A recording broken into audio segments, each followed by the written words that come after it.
संस्कृत भाषा में रचे गए इस ग्रंथराज में 270 श्लोक हैं और उन 270 श्लोकों में से हम 118 श्लोक पढ़ चुके हैं और आज हम 119 नंबर का श्लोक पढ़ेंगे।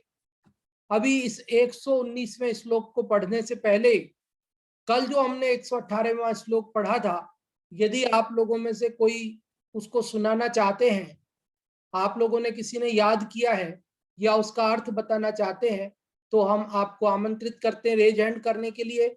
और बहुत बढ़िया, अनेक लोग इसको सुनाना चाह रहे हैं और सबसे पहले हम अनम्यूट कर रहे हैं प्रसम भैया आपको, आप सुनाएं। जय जिनेन्द्र। जय जिनेन्द्र।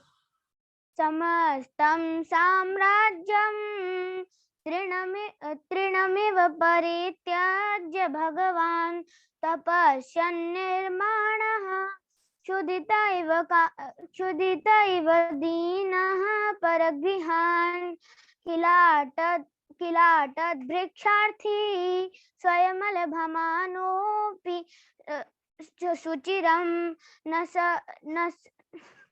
न सोढव्यं किं वा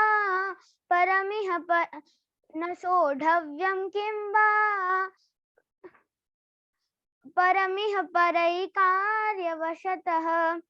इस श्लोक में कहते हैं कि समस्तम साम्राज्यम मतलब कि संपूर्ण साम्राज्य को, धन दौलत को, मतलब समस्त साम्राज्य को तृणमिव तिनके के समान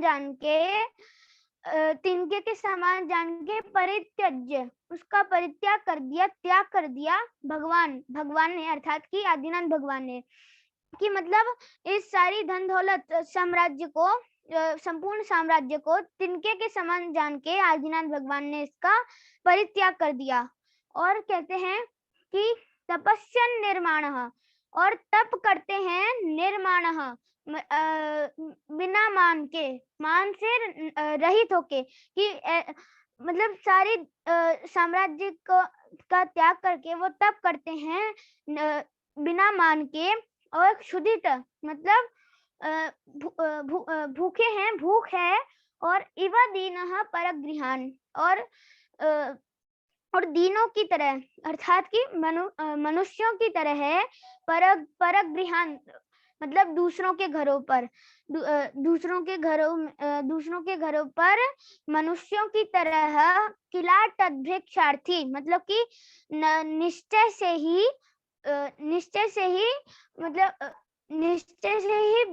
भिक्षा मांगने वालों की तरह दूसरों के घरों पे वो स्वयं अलभमानोपि शुचिरम मतलब स्वयं जाते थे और उनको भोजन नहीं मिलता था, वो असफल होते थे, लेकिन वो फिर भी चिरकाल तक वो तप करते थे। ऐसा नहीं लगता था कि अब क्या है, किसी को आहार कोई दे ही नहीं रहा है, अब मुझे ऐसा बहुत लग रहा है, तो ऐसा नहीं था। वो फिर भी चिरकाल तक तप करते थे।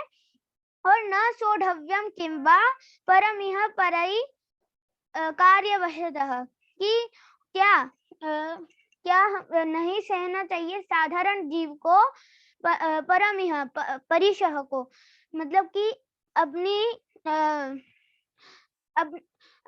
मतलब साधारण जीव को अपनी प्रयोजन पूर्ति के लिए क्या कष्ट नहीं सहना चाहिए, अर्थात सहना चाहिए, ऐसा इस श्लोक में कहते हैं।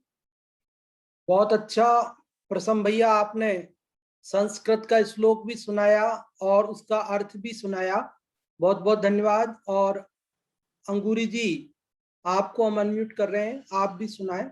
हाँ जी। सभी को जय जिनेन्द्र। जय जिनेन्द्र। तृण समान गिन राज लक्ष्मी तज करे आदिनाथ भगवान, तप करते निर्माण क्षुधित हो पर घर भ्रमते दीन समान, नहीं मिला आहार उन्हें निरंतराय बीता बहुकाल, अतः परिचय क्यों न सहे साधारण जिन निज कार्य बसात। इस श्लोक में गुणवदाचार्य बता रहे हैं कि भगवान आदिनाथ जो प्रथम तीर्थंकर थे, वह इस राजलक्ष्मी को तृण के समान समझ करके और छोड़ करके चले गए और तप तप की वृद्धि में अपना जीवन समर्पण किया और निर्मद होकर माने मद रहित होकर क्षुधा परिचय को जीतने के लिए वे घर घर भोजन के लिए, आहार के लिए भ्रमते फिरे और नहीं मिला आहार, उन्हें निर्विघ्न मतलब बिना अंतराय किए आहार नहीं मिला और इस प्रकार उनको बहुत समय बीत गया था। 12 वर्ष तक उन्होंने तप किया, इसके बाद केवल ज्ञान प्राप्त हुआ। अतः परिचय क्यों न सहे साधारण निज कार्य बता। इसलिए जब तीर्थंकर उन्हें भी परिचय को सहन किया है अपने कार्य सिद्धि के लिए, तो हम लोग अपनी कार्य की सिद्धि के लिए परिचय को क्यों न सहें। ये 22 परिचय जो मुनिराज के मूल गुण हैं उनमें आते हैं और ये 22 होते हैं। अतः जैसे क्षुधा, तृषा, कीट, उष्ण, दंश, मशक, नागन्य, अरति, स्त्री, चर्या, निषद्या, सैया, आक्रोश, बद, याचना, अलाभ, रोग, तृण, स्पर्श, फल, सत्कार और पुरस्कार। तो इसमें बताया है कि जब तीर्थंकर शरीर से उस अपनी सिद्धि के लिए, कार्य सिद्ध तप की वृद्धि बढ़ाने के लिए परिचय को सहन करते हैं, तो फिर हम क्यों नहीं करें। जैसे गज कुमार मुनि के ऊपर सिगड़ी रखी गई और वे उन्होंने परिचय को बड़ी शांति पूर्वक सहा और अपनी आत्मा में लीन हो गए और मोक्ष को प्राप्त किया। 5 पांडव, उनको लोहे के आभूषण गर्म करके पहनाए गए और वह भी आत्मगुप्त हो गए, अपनी आत्मा में लीन हो गए। 3 तो मोक्ष गए हैं, युधिष्ठिर, अर्जुन और भीम, और 2 नकुल, सहदेव सर्वासिद्ध गए हैं। और उस प्रकार सुकुमार मुनि भी इन परिचयों को सहन किया और 3 दिन तक श्यालिनी खाती रही, तो भी वे अपनी आत्मा में लीन रहे और वे पूर्ण रूप से आत्मलीन नहीं हो पाए, तो वे भी स्वर्ग में गए हैं। इसलिए जब ऐसे बड़े बड़े महान मुनि तीर्थंकर शरीर के परिचयों को सहन करते हैं, तो हमें अपनी कार्य सिद्धि के लिए अर्थात 4 गति 84 लाख से निकलने के लिए और संसार के दुखों को दूर करने के लिए हम भी थोड़ा बहुत परिचय क्यों नहीं सहें, जिससे कि हमें संबंध प्राप्त करके और मोक्ष की प्राप्ति हो। बहुत अच्छा आपने बताया। और जहाँ तक मुझे ध्यान है, आपने शायद ऐसा बोला कि 12 वर्ष में उनको केवल ज्ञान हुआ, तो वो महावीर स्वामी की बात है। आदिनाथ अच्छा, स्वामी को 1000 वर्ष, हाँ 1000 वर्ष तक तप किया। हाँ जी, बहुत अच्छा, आपने बहुत ही बढ़िया बताया सारा। ये कमी भी बताने योग्य खास नहीं थी, क्योंकि ये गौणी थी। लेकिन वो कोई सुनो, कोई गलती हो तो आप बता दिया करो, तभी तो हम समझ पाएंगे गलतियों को अपनी।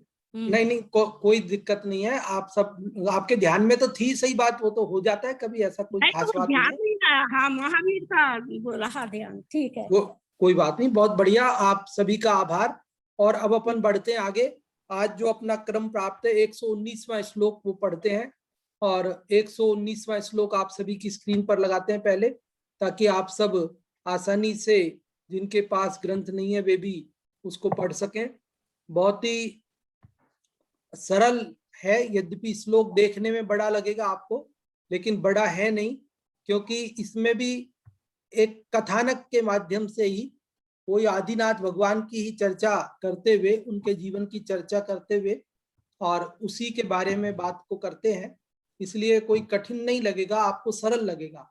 आप सब आसानी से इसका अर्थ समझ जाएंगे और आसानी से आप लोग अर्थ बता भी सकेंगे, इसलिए आप सब ध्यान देवें। शिखरिणी छंद है, वही कल वाली लय है इसकी, महावीराष्टक जैसी। बोलते हैं ना अपन, यदि ये चैतन्य मुकुरैव भावाश्चिदचिता, बस उसी प्रकार पढ़ना है। पुरा गर्भादिन्द्रो मुकुलित करः किंकर इव, स्वयं सृष्टा सृष्टे पतिरथ निधीनां निज सुतः, क्षुधित्वा षण्मासान् सकिल पुरुराप्याट जगति, महोकेनाप्यस्मिन् विलसित मलंघ्यम हत विधे। ये मूल आचार्य गुणभद्र देव द्वारा रचित है। और इसका जो नीचे पद्यानुवाद है ये पंडित अभय कुमार जी शास्त्री देवलाली द्वारा रचित है। हिंदी वाला पढ़ते हैं, देखिए।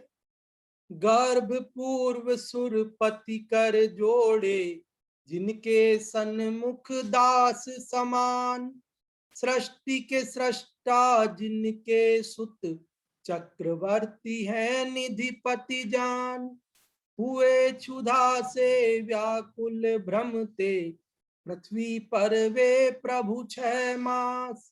अहो कोई भी लांघ सके नहीं, इस जग में यह विधि विलास। पद्यानुवाद भी बहुत ही अच्छा हुआ है पंडित जी साहब अभय जी के द्वारा। सरल लय है, वीर छंद में इसकी रचना हुई और संस्कृत के जो भाव हैं वो पूरे के पूरे इसमें आए हैं, मानो बिल्कुल शब्दानुवाद ही किया हो, गद्य की तरह कोई चीज छोड़ी नहीं है और बहुत अच्छे से अनुवाद हुए हैं। मुझे तो इसे पढ़कर बड़ा आनंद आता है, आप सबको भी आता होगा निश्चित रूप से। देखिए क्या बात बताई जा रही इसके अंदर। पूरा पूरा मतलब पहले, गर्भात गर्भ से, इंद्रो इंद्र, कि जिनके गर्भ में आने से पुरा मतलब पहले ही इंद्र, मुकुलित करहा, मुकुलित करहा मतलब हाथ बांधकर, कर मतलब हाथ और मुकुलित मतलब बांधकर, हाथ बांधकर, हाथ जोड़कर, किंकर इव, किंकर इव मतलब नौकर की तरह, किंकर मतलब नौकर।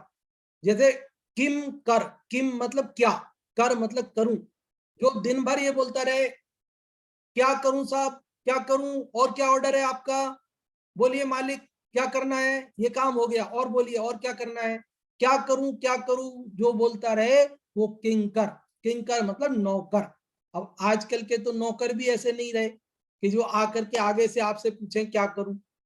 आप उन्हें बुलाओगे, कोई काम बताओगे, वो काम करेगा और फिर कोने में जाके छुप के बैठ जाएगा, तो कहीं सामने दिखूंगा तो काम बता देंगे, आगे से पूछना तो दूर की बात है।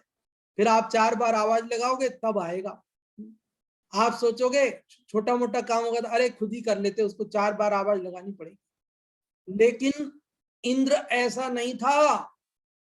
भगवान तीर्थंकर परमात्माओं के, यहाँ आदिनाथ भगवान की बात है कि आदिनाथ भगवान ऋषभ देव के गर्भ में आने से पहले ही इंद्र हाथ जोड़ के नौकर की तरह खड़ा था।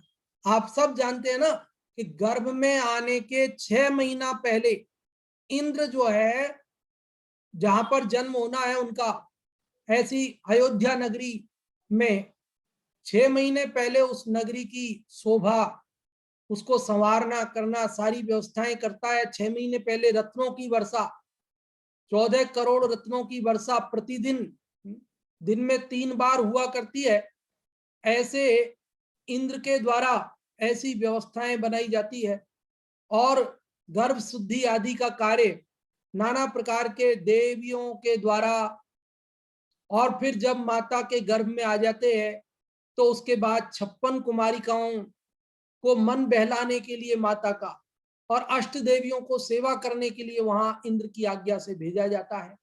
वो सब पंच कल्याणकों में आप और हम सब ने विस्तार से देखा है कि किस प्रकार से जन्म कल्याणक का उत्सव क्षीर सागर के 1008 कलशों से और वहां पर पांडुक शिला पर किया जाता है। कैसे वस्त्र और आभूषण स्वर्गों से देवराज इंद्र स्वयं लेकर आते हैं, वहीं से सारी व्यवस्थाएं आती है, सब इंपोर्टेड होता है उनका, स्वर्गों से आता है सारा सामान।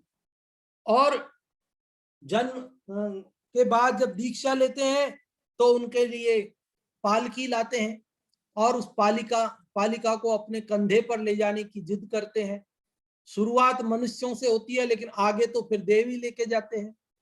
और आगे जब केवल ज्ञान होता है तो समवसरण की रचना करते हैं। कैसा दिव्य समवसरण होता है, आप और हम जब उसकी जो प्रतिकृति हमारे द्वारा बनाई जाती है उसे देख के तो ही हम प्रभावित होते हैं। अगर साक्षात समवसरण का दर्शन करें तो सम्यक दर्शन का साक्षात निमित्त कहा है। वहां जिन बिंब दर्शन, समवसरण की रचना आदि देखकर स्वतः ऐसे कोमल परिणाम जागते हैं जीवों को, और जिनके जन्म होने पर नरक में भी एक समय के लिए शांति होती है, और केवल ज्ञान होने के बाद जब निर्वाण होता है, मुक्ति होती है, तो उसके बाद वे आकर के अग्नि कुमार जाति के देव उनको अग्नि संस्कार करते हैं, क्योंकि सारा शरीर तो उड़ जाता है लेकिन नख और केस बच जाते हैं, और उनको रत्न पेटिका में रखकर क्षीर सागर आदि के जल में वे उसे प्रवाहित करते हैं।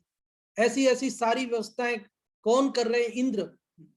देखो आप कैसा कमाल है, यहाँ बता रहे हैं कि जिनके गर्भ में आने से पूरा पूरा मतलब पहले देवराज इंद्र, सौधर्म इंद्र भी किंकर नौकर की तरह मुकुलित कर हाथ जोड़कर खड़ा रहता है, और स्वयं सृष्टा सृष्टि है, और स्वयं भी कम नहीं है।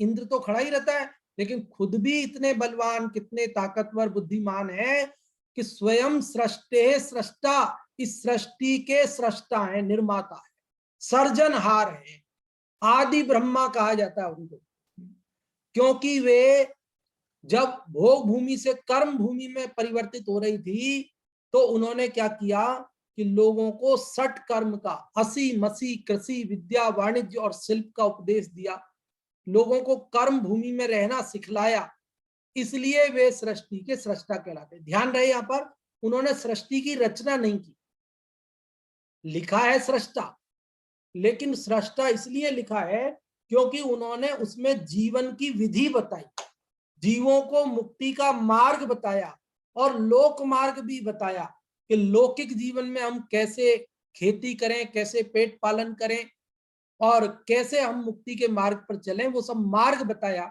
इसलिए वे सृष्टि के सृष्टा कहलाए। वास्तव में तो सृष्टि अनादि निधन है, इसे ना किसी ने बनाया है, ना कोई इसका पालन करता है, और ना ही इसका कोई विनाश करता है। यह अनादि से है और अनंत काल रहने वाली है, इसको किसी ने बनाया नहीं है। आगे क्या कहते हैं?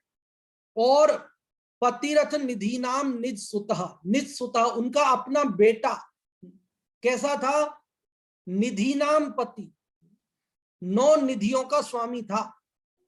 ऋषभ देव का पुत्र भरत चक्रवर्ती था ना, 9 निधियां और 14 रत्नों का स्वामी, 6 खंड का अधिपति, कितना वैभव है।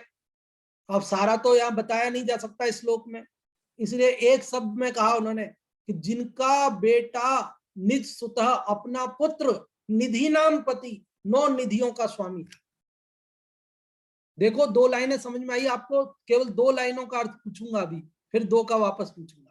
2 लाइनों का अर्थ जो भी बताना चाहते हो वे लोग तैयार रहें। एक बार फिर से बोल रहा हूं कि ऋषभ देव को देखो कि जिनके गर्भ में आने से पहले ही इंद्र नौकर की तरह हाथ जोड़े खड़ा था, और वे स्वयं इस सृष्टि के सृष्टा थे, निर्माता थे, और उनका स्वयं का बेटा सुत निधियों का स्वामी था, अर्थात भरत स्वयं चक्रवर्ती सम्राट था। आप में से जो भी इन 2 पंक्तियों का अर्थ, केवल 2 पंक्तियों का अर्थ पूछ रहे हैं अभी हम आपसे, फिर आगे और पूछेंगे। अभी इन 2 पंक्तियों का अर्थ हम अनम्यूट कर रहे हैं। ममता जी, आपको आप बताएं इन 2 पंक्तियों का अर्थ। सुत लिखा। जय जिनेन्द्र। हाँ, जय जिनेन्द्र। इस श्लोक में आदिनाथ भगवान के बारे में बता रहे हैं कि पूरा गर्भाद इंद्रो मुक्त करा, कि गर्भ में आने से पहले ही, पूरा मतलब पहले ही गर्भ में आने से पहले ही इंद्रों द्वारा मुकुलित करा, मुकुलित यानी कि हाथ जोड़ करके खड़े रहना, किंकर यानी नौकर की तरह, इव यानी तरह, स्वयं सृष्टा सृष्ट है। और इसमें बताया स्वयं सृष्टि के करता धरता, यानी कि ऐसे नहीं जैसे और लोग मानते हैं, अन्य धर्मों में मानते हैं वैसे करता नहीं, मतलब उन्होंने 6 वो सिखाई थी, कलाएं सिखाई थी लोगों को जीवन यापन के लिए, कर्म भूमि के जीवों के लिए। वैसे सृष्टि के सृष्टा पतिरथ निधि नाम निज सुता, और जिनका अपना पुत्र निधि नाम यानी निधियों का स्वामी है, ऐसे आदिनाथ भगवान के बारे में बता रहे हैं। हाँ, बहुत अच्छा आपने बताया, बहुत बहुत धन्यवाद। और अब आगे देखें 2 पंक्तियों के बाद अपन देखते हैं आगे। हाँ जी, क्षुधित्वा षण्मासान, क्षुधित्वा मतलब भूखे रहकर, षण्मासान 6 महीना, स वह वे, किल निश्चय से, पुरु अपि, पुरु मतलब महापुरुष होने पर भी, 8 ये ह है, ये ट है इसकी जगह पे, ये ह पुस्तक में ही अशुद्ध छप गया है, ये ट होना चाहिए यहाँ पर। अपि 8 मतलब वही पर्यटन, अटन घूमना, घूमे, जगतीम जगती पर, इस पृथ्वी पर। तीसरी पंक्ति समझ में आई कि भूखे रहकर 6 महीने तक वे निश्चय ही इस पृथ्वी पर महापुरुष होते हुए भी घूमते रहे। अहो के नापी अस्मिन, अब ये माँ कहाँ चलाया गया, जगतीम, जो जगती है उस पर ऊपर जो अनुस्वार है उसका मैं है ये जगतीम, तो जगती पर। अहो आश्चर्य है कि केनापि किसी के द्वारा भी, अस्मिन हत विधे इस दुष्ट कर्म का, विलसितम विलास अलंघ्यम, अलंघ्य है। देखो ये जो कर्म है ना, हत विधे, हत मतलब दुष्ट, विधि मतलब कर्म, इस दुष्ट विधि का, दुष्ट कर्म का विलास जो चरित्र है वह अलंघ्य है, उल्लंघन करने लायक नहीं है। देखो जो हमने कर्म बांधे हैं उनका फल हमें भोगना ही पड़ता है, कर्म को रोकना संभव नहीं है। स्वयं किए जो कर्म शुभाशुभ, फल निश्चय ही वे देते, करे आप फल दे अन्य तो, स्वयं किए निष्फल होते। कि कर्म किसी को नहीं छोड़ता, अमीर हो गरीब हो, अरे तीर्थंकरों को नहीं छोड़ा, आदिनाथ भगवान को देखो कि जिनके गर्भ में आने से 6 महीना पहले इंद्र हाथ बांधे खड़ा था और सारी व्यवस्थाएं करता था, तो आहार की व्यवस्था भी कर देता ना। 7 महीने और 8 दिन तक घूमते रहे तो वो तो अवधि ज्ञानी था, तो अवधि ज्ञान से जान लेता कि भाई क्या जरूरत है, किस वजह से तो लोगों को बता देता कि आहार की विधि कैसे होती है। वो तो कहीं से भी पता लगा सकता है ना, विदेश क्षेत्र आदि में साक्षात मुनिराज जहां विचरण कर रहे और अन्यत्र जहां भी जैसी भी, तो वो तो अपने अवधि ज्ञान से फटाफट जान करके लोगों को शिक्षित करके और स्वयं वहां पर आहार की व्यवस्था जमा सकता था। लेकिन कैसे जमा देता, जब उनके अंतराय कर्म का उदय था तो कोई व्यवस्था नहीं कर सकता। समझ में आती है बातें। पारसनाथ भगवान को कर्म ने नहीं छोड़ा, अंतर मुहूर्त में केवल ज्ञान होने वाला है और अंतर मुहूर्त पहले पत्थर बरस रहे। संबर नाम का देव उनके ऊपर पत्थर बरसा रहा है। बहुत लोग बोलते कमठ ने पत्थर बरसाए, अरे कमठ ने नहीं बरसाए, किसने बरसाए थे, संबर नाम के देव ने। हमने तो कमठ सुना है कि अरे कमठ के जीव ने बरसाए थे, कमठ ने नहीं बरसाए थे। कमठ तो पूर्व भव में जब बैर था उनका, जब अब कहां कमठ रहा वो, कमठ तो मर के देव बन गया था स्वर्ग में, संबर नाम का देव। तो उसने पूर्व भव का बैर याद करके पत्थर बरसाए। तो देखो, और पत्थर बरसते रहे और उधर बीच में केवल ज्ञान ले लिया उन्होंने, फिर पत्थर बरसना बंद हो गए, क्योंकि केवल ज्ञानियों के ऊपर उपसर्ग संभव नहीं है। जब तक केवल ज्ञान नहीं हो तब तक ही कोई उपसर्ग कर सकता है, केवल ज्ञान हो गया फिर उपसर्ग संभव नहीं। तो आप देखो कमाल, देखो पारसनाथ को नहीं छोड़ा, महावीर को के ऊपर तो ऐसा उपसर्ग अपने ऐसा सुनने में नहीं आता कि उनके ऊपर ऐसा कोई उपसर्ग आया। आज श्वेतांबर संप्रदाय में जरूर ऐसा सुनने में आता है कि उनके कानों में एक ग्वाले ने कीलें ठोक दी थी। खैर जो भी हो स्थिति, ऐसे उपसर्ग महापुरुषों के ऊपर भी आया करते हैं। तो आपको ये चौथी पंक्ति का अर्थ समझ में आया कि हत विधे मतलब दुष्ट कर्म का, विलसितम विलास चरित्र, अलंघ्यम लंघनीय नहीं है, उसका उल्लंघन नहीं कर सकता है, केन अपि अस्मिन किसी के द्वारा भी उल्लंघन संभव नहीं है। अहो आश्चर्य की बात है। तो आप में से जो भी इन चारों पंक्तियों का अर्थ बताना चाहते हो। एक बार फिर से बोल देता हूं भले ही मैं, कि जिनके गर्भ में आने से पहले ही इंद्र नौकर की तरह हाथ जोड़कर खड़ा था, जो स्वयं सृष्टि के सृष्टा थे, जिनका अपना पुत्र निधियों का स्वामी अर्थात भरत चक्रवर्ती था, वे 6 महीना भूखे रहकर महापुरुष होने पर भी इस पृथ्वी पर घूमते रहे। दुष्ट कर्म का जो विलास है वह किसी के द्वारा भी उल्लंघन करने योग्य नहीं है। यह बड़े आश्चर्य की बात है। आप में से जो भी इसका अर्थ बताना चाहते हैं, नीलम जी आपको अनम्यूट कर रहे हैं, आप बताएं।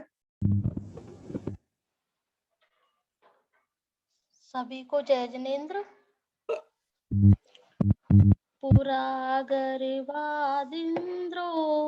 मुकुलित करह किं करेव स्वयं सृष्टा सृष्टे पतिरथ निधि नाम निज सुत चुदित्वा सन्मासान् सकिल पुरुराप्याट जगति महोके नाप्यस्मिन् विलसित मलंग्यम हत विदेह। इसका अर्थ इस प्रकार है, पुरा गर्वादिन्द्रो से पहले इंद्र मुकुलित करे हाथ जोड़कर किंकर नौकर की तरह खड़ा था। मतलब जिस आदिनाथ भगवान के लिए जो भगवान के गर्भ में आने के पहले ही इंद्र हाथ जोड़कर नौकर की तरह खड़ा था। स्वयं सृष्टा सृष्टे, और जो स्वयं सृष्टि के सृष्टा हैं, पतिरथ निधि नाम निज सुत है, और जिनका खुद का पुत्र 9 निधियों का स्वामी था। क्षुदित्वा सन्मासान, और भूखे रहते हुए 6 मास तक भूखे रहते हुए सकल, वह निश्चय ही पुरु मतलब महापुरुष अपियाट मतलब घूमते रहे जगती पृथ्वी पर। भूखे रहते हुए जो 6 महीने तक जो महापुरुष इस पृथ्वी पर घूमते रहे, अहो आश्चर्य है, केनाप्यस्मिन किसी के द्वारा भी, अस्मिन इस हत विधे दुष्ट कर्म का विलसित, दुष्ट कर्म के विलसित मतलब विलास का अर्थात चरित्र का अलंघ्यम अलंघनीय है। अहो यह आश्चर्य की बात है कि किसी के भी द्वारा इस दुष्ट कर्म का विलास अलंघनीय है, अर्थात जो इस सृष्टि में होना होता है वह ही होकर रहता है। कोई भी महापुरुष चक्रवर्ती कोई भी उसका उल्लंघन नहीं कर सकता। सभी को अपने अपने कर्मों का फल भोगना ही पड़ता है।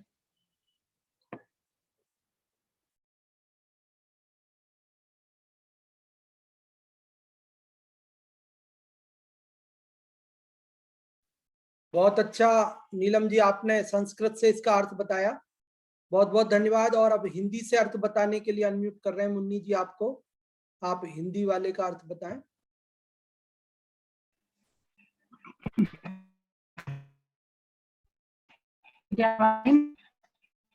हाँ जी आ रही है। गर्भपूर्व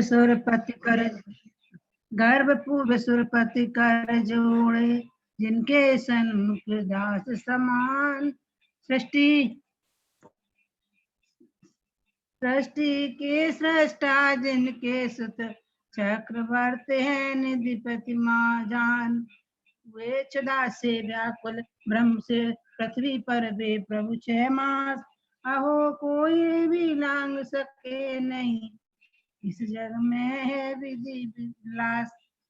इसमें इस इसमें श्लोक में ये बताया है कि भगवान के गर्भ के 6 महीने पहले इंद्र हाथ जोड़कर किंकर की भांति से खड़ा रहता है।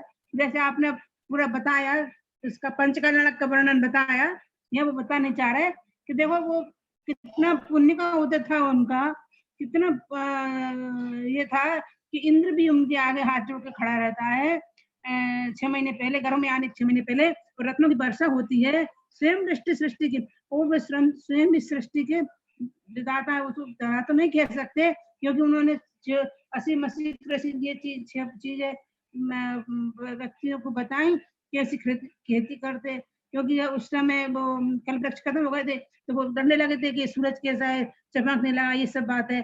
तो उन्होंने मतलब सृष्टि के सृष्टा तो नहीं है वो, मगर उन्होंने ये 6 बातें उनको व्यक्तियों को बताई। उनका पति, उनका पुत्र 9 निधियों का मालिक था। उनका जो बेटा चक्रवर्ती हुआ था, भरत चक्रवर्ती, जो 9 निधि का मालिक था, और वो चक्रवर्ती की संपदा से क्या कहना है। और देखो उसने बताया है कि ये क्षुधा से व्याकुल, देखो वो इतने महान पुरुष होते हुए भी 6 महीने तक पृथ्वी पर मुझे प्यासे फिरते रहे, कर्मों ने उनका वहां भी नहीं छोड़ा। अहो कोई भी लांग सके नहीं इस जग में ये विधि का विलास, कोई भी इस संसार में निकृष्ट, इस संसार ऐसा निकृष्ट है कि जो विधाता कर्म का विलास चारित्र है सो अतिशयकारी आरंभ है। कोई भी मेटने को कर्म को भोगे बिना मेटने में समर्थ नहीं है। जैसे कि महापुरुषों पे इतने उपसर्ग सहन करे उन्होंने, क्योंकि कर्म तो किसी को नहीं छोड़ता। जैसे कर्म किए सब कर्म स्वास्थ्य फल निश्चय स्वयं करता है तो संग को भोगना पड़ता है। अब इस गाथा में ये सब बताया।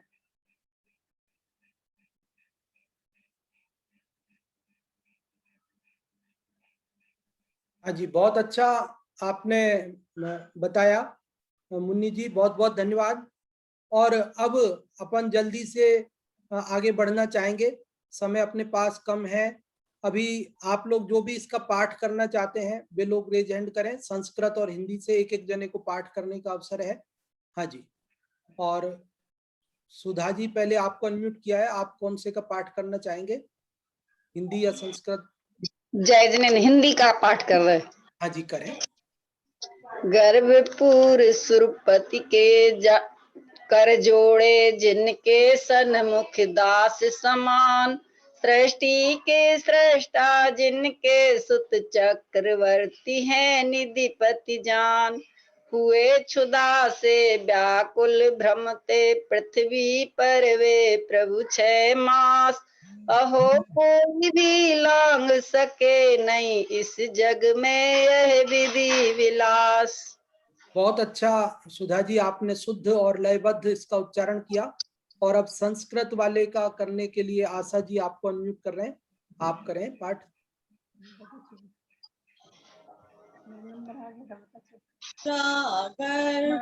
गर्भादिन्द्रो मुकुलितकर किंकर इव स्वयं सृष्टेः पतिरत्मनीनां निजसुतं षण्मासान् सकिल पुरुषप्याह जगति महोकेनाप्यस्मिन् विलसितमलङ्घ्यं हतविदेः। हाँ जी, बहुत अच्छा आपने पाठ किया, बहुत बहुत धन्यवाद। और अब देखते हैं, इसकी थोड़ी सी चर्चा करते हैं। यहाँ पर देखने वाली बात यह है कि जगत में लोगों को ये लगता है कि हम सुख की सारी सामग्री इकट्ठी कर लें तो फिर हम सुखी हो जाएंगे। लेकिन यहाँ बता रहे हैं, देखो सुख की सामग्री की क्या कमी थी ऋषभ देव के पास। स्वयं इंद्र जैसा, अब बताओ कोई दोस्त क्या कर लेगा हमारे लिए, इंद्र जैसा तो उनके सामने हाथ बांध के खड़ा था। और कई लोग अपनी ताकत पर भरोसा करते हैं, दूसरे की पर नहीं करते हैं। तो चलो खुद की ताकत क्या कम थी क्या, कि स्वयं सृष्टि के रचना आदि ब्रह्मा, रचनाकार आदि ब्रह्मा कहलाते हैं। और कई लोग ये सोचते हैं कि पुत्र योग्य हो तो हमारी सेवा हो जाएगी, हमें कोई दिक्कत नहीं आएगी। तो कह रहे पुत्र की योग्यता में क्या कमी थी, चक्रवर्ती सम्राट था, सारा वैभव पास था, फिर भी उन्हें 7 महीना 8 दिन तक आहार नहीं मिला तो नहीं मिला। मतलब ये विधाता, ये कर्म, विधाता मतलब कोई दूसरा करने वाला नहीं है, हमने ही जो अपने परिणामों से कर्म बांधे हैं वे ही उदय में आते हैं, उसी को हम विधाता कहते हैं, उसी को कर्म कहते हैं। तो एक कर्म जो है बलवान है। इसलिए जो लोग ये सोचते हैं कि हम संसार में सुख की सामग्री इकट्ठी करके सुखी हो जाएं, तो ये संसार में तो भैया कर्म बलवान है, कर्म के आगे जोर किसी का भी नहीं चलता है। इसलिए हमें इस संसार से छूटने का पुरुषार्थ करना चाहिए, इन कर्मों से छूटने का पुरुषार्थ करना चाहिए, मोक्ष का पुरुषार्थ करना चाहिए।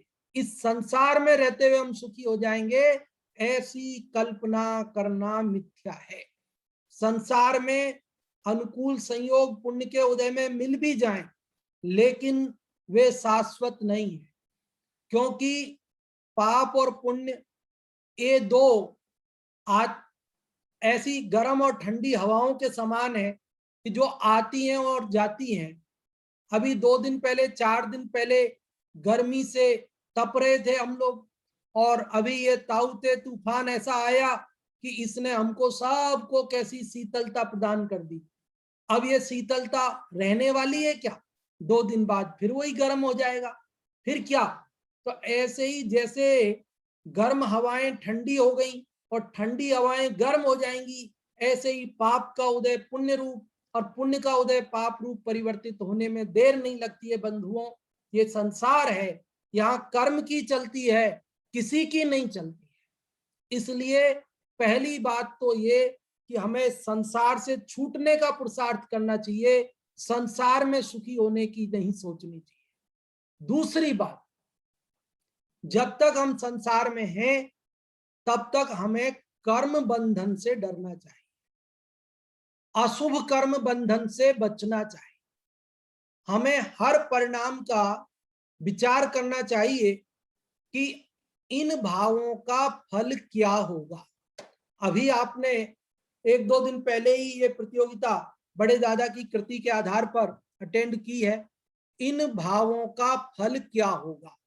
तो मेरे जो भाव होते हैं, जो परिणाम मुझे आते हैं, हिंसा के परिणाम आते हैं, झूठ बोलने के परिणाम आते हैं, चोरी के परिणाम आते हैं, कुशील के परिणाम आते हैं, परिग्रह के परिणाम आते हैं, ये क्रोध कसाय का परिणाम, ये मान कसाय का परिणाम, ये मायाचार का परिणाम, ये लोभ का परिणाम, ये ईर्ष्या की भावना, ये क्या रिजल्ट लाएगी, इससे क्या कर्म बंधेगा। मैं जो निरंतर आर्त ध्यान करता हूं, इष्ट के वियोग का, अनिष्ट के योग का, पीड़ा का और निदान, ऐसे जो आर्त ध्यान किया करता हूं, निरंतर रौद्र ध्यान करता हूं, हिंसा में आनंद मनाता हूं, कहीं झूठ बोलकर आनंदित होता हूं, कहीं चोरी करके आनंदित होता हूं, कहीं परिग्रह जोड़कर आनंदित होता हूं। इन सब परिणामों का फल क्या आएगा, हमें यह विचार करना चाहिए और तीव्र कर्म बंधन से, पाप कर्म बंधन से बचना चाहिए। अन्यथा हमें इस संसार में दुखी करने से कोई नहीं बचा सकता है, कोई भी हमारा सहायक नहीं हो सकता है। पाप के उदय में कोई सहायक नहीं होता और पुण्य के उदय में स्वतः कोई भी सहायक हो जाता है। इसलिए हमें पहली बात तो इस संसार से मुक्ति का सोचना। संसार में रहते हुए सुखी कोई होता नहीं है, क्योंकि पाप और पुण्य ये बदलने वाली चीजें हैं, शाश्वत नहीं है। और जब तक हैं कर्म बंधन से नहीं बच पा रहे हैं, तो हमें क्या करना कि कम से कम अशुभ से बचें। हम बोलते हैं ना, अशुभ में जाना नहीं, शुभ में अटकना नहीं और शुद्ध से भटकना नहीं। अशुभ में क्यों नहीं जाना? क्योंकि पाप तो हमें बांधना नहीं, अशुभ से पाप बनता है। शुभ में अटकना नहीं, शुभ में हम इसलिए हैं क्योंकि हम अशुभ में नहीं जाना चाहते, पाप नहीं बांधना चाहते, लेकिन उसमें अटकना नहीं है क्योंकि हमें संसार में नहीं रहना है। और शुद्ध से भटकना नहीं है, क्योंकि उसी से निर्जरा होगी, उसी से मुक्ति होगी। इसलिए हमें शुद्ध में, शुद्ध भावों में रहना है। अभी अपने पास केवल 4 मिनट बचे हैं। आज हम ऊपर 1-8 मिनट भी नहीं लेंगे, क्योंकि आज बाद में कौन बनेगा ज्ञानपति प्रतियोगिता भी 9 बजे से होनी है और 15 मिनट की कक्षा दूसरी चलनी है। इसलिए आप लोगों से हम जो भी इसका सार बताना चाहते हैं, अभी आपने जो 119वां श्लोक सुना, उसका सार जो आपको समझ में आया कि हमें ये समझ में आया है, जो भी आप बताना चाहते हैं वे रेज हैंड कर सकते हैं। 1-2 जनों को ही अवसर 4 मिनट में दिया जा सकेगा। जो भी बताना चाहते हैं वे रेज हैंड कर सकते हैं। हाँ जी, अभी शायद किसी का रेज हैंड हुआ नहीं है या हमें शो नहीं हो रहा है, क्या बात है? और किसी को बताना हो कुछ? हाँ, रितु भाभी जी आपका रेज हैंड हुआ है, हम आपको अनम्यूट कर रहे हैं, आप बताएं। हाँ, जय जिनेन्द्र। इस जय श्लोक में जिनेन्द्र। इस श्लोक में ये बताया है कि जो मतलब आदिनाथ भगवान मतलब वो जीव है, वो जो गर्भ में आते हैं, उनके गर्भ में आने से पहले ही इंद्र नौकरों की तरह सेवा करते हैं और सब खड़े रहते हैं, और 6-6 महीने तक वो है ना उनको आहार की विधि ऐसे नहीं मिलती है, तो भी मतलब वो ऐसा कुछ नहीं, और कर्म उनको कितना भी कुछ हो अपना इस भगवान की तरह अपन अपने कर्म किसी को नहीं छोड़ते हैं, भले कितना भी कुछ हो जाए, बस ये इतना ही। हाँ जी, बहुत अच्छा आपने बताया, बहुत बहुत धन्यवाद। और भी कोई आप में से बताना चाहते हो तो रेज हैंड कर सकते हैं। और हाँ जी, नीलम जी आप बता रहे हैं, आपको अनम्यूट करते हैं। हाँ, आप बताएं।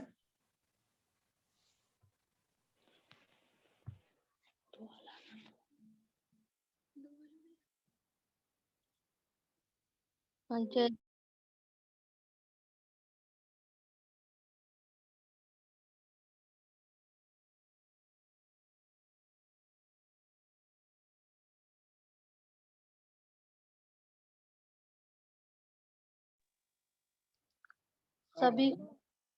सभी को जय जिनेन्द्र।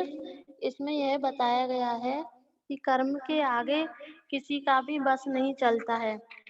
अच्छे अच्छे महापुरुष भी कर्म के आगे झुकना पड़ता है, मतलब उनको भी कर्म का जो कर्म है जो उसको सहन करना पड़ता है। यहाँ तक कि जो इसमें बताया है कि जो आदिनाथ भगवान है, इतने महापुरुष थे जो कि मोक्ष गए थे और तीर्थंकर बने थे, उन और जिनके गर्भ में आने के 6 महीने पहले ही इंद्र जिनके हाथ जोड़ के खड़े थे, स्वयं भी सृष्टि के सृष्टा थे, और जो जिनका पुत्र निधियों का स्वामी था, और उनको भी 6 महीने तक भूखे रहकर और दूसरों के घर जाके भिक्षा के लिए जाना पड़ा।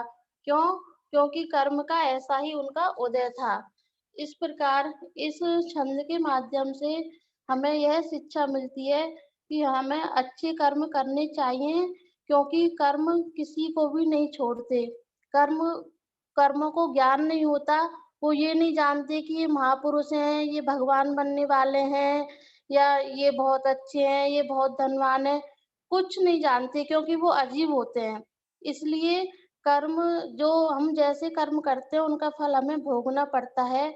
इसलिए इससे हम यही सीखते हैं कि हमें हमेशा अच्छे कर्म करने चाहिए।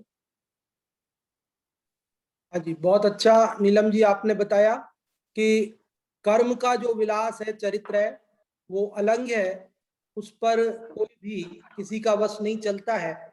अभी समय भी पूर्ण हो गया है, अगले श्लोक की चर्चा अपन कल करेंगे, और अभी शीघ्रता से दूसरी कक्षा के लिए आमंत्रित करते हैं पंडित जी साहब को। सुरेश जी शास्त्री गुना पधारें और अगली सूचना देवें।